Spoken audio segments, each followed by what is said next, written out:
सिक्किममा एलपीजी सिलिन्डरको बुकिङलाई लिएर केरोसिन ओइल अथवा मट्टी तेललाई लिएर food and civil supply government of सिक्किमले एउटा सूचना हजुरहरु सबैलाई दिएको छ। हजुर तपाईहरु सबै ठिकै सुन्नुहुँदैछ।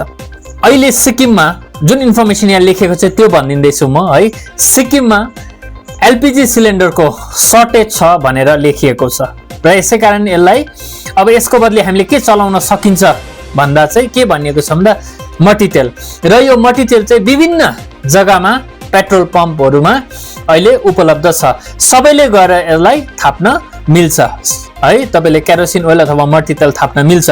र म भनिदिँदैछु गान्तोकमा कहाँ पाउने रहेछ भन्दा शेरहरी फ्युल्स चानबारीमा, सिक्किम नतिल ओइल डिस्ट्रिब्युटर देउरालीमा, केबीटी फ्युल्स सिच्चेमा, एसएन फ्युल्स बोझोघारीमा, पाक्योङमा कहाँ पाउने रहेछ भन्दा कैसर कुन्ती फ्युल्स माझीटार, त्यहाँदेखि अर्को रहेछ अर्जुन छेत्री एन्ड सन्स पाक्योङमा है।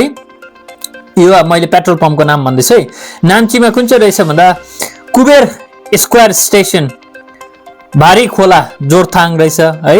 अर्को रहेछ साई अयोध्या इन्टरप्राइज अप्पर मिक खोला है, यो नाम्चीको भयो। अर्को गेजिङको कहाँ पाउने रहेछ भन्दा गेजिङ ओइल डिपोट है। अर्को सुई कुबेर ट्रेडिङ बर्मेकमा है। अर्को रहेछ युवा फ्युल्स दरपमा पाउनु हुने रहेछ है। यो सबै पेट्रोल पम्पको नामहरु हो। र मङ्गनमा मङ्गन फ्युल सेन्टर पाक्सेप र क्याकी फ्युल मङ्गन भनेर भनिएको छ।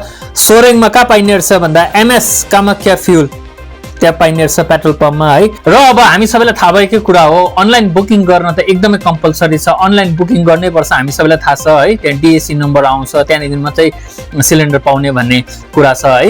र के छ भन्दा तपाईले जुन त्यो कन्ज्युमर आइडी हुन्छ है, यदि तपाईलाई थाहा छैन भने तपाईले जहाँबाट त्यो है एलपीजी सिलिन्डरको बुक बनाउनु भएको छ डिस्ट्रिब्युटरको त्यहाँ गएर आफ्नो आइडी कन्ज्युमर आइडी थाहा गरेर अब त्यो कन्ज्युमर आइडीलाई चाहिँ तपाईले आफ्नो मोबाइल नम्बरसँग लिंक गर्नुपर्छ। हजुर त्यो कम्पलसरी छ। अब तपाईले आफ्नो कन्ज्युमर आइडीलाई है आफ्नो मोबाइल नम्बरसँग हेर्नुस् है लिंक गर्नु पर्यो, अनि मात्रै तपाईहरुले के गर्न सक्नुहुनेछ कि अब अनलाइन उदय गर्दा त तपाईको रेजिस्टर हुनु पर्यो नि त बुकिङ गर्दा हैन, नम्बर त रेजिस्टर हुनु पर्यो जहाँबाट तपाईले कल अथवा मेसेज गर्नुहुँदैछ। सो तपाईले त्यो कन्ज्युमर आइडी र तपाईको फोन नम्बरलाई लिंक गर्न एकदम जरुरी छ। र तपाई कहाँबाट गर्न सक्नुहुन्छ तपाईले जहाँबाट तपाईले है आफ्नो एलपीजी सिलिन्डर है को बुक बनाउनु भएको छ जहाँबाट तपाई लिनुहुन्छ त्यहाँ गएर बनाउन मिल्छ भनेर भनिएको छ यो इन्फर्मेसनमा।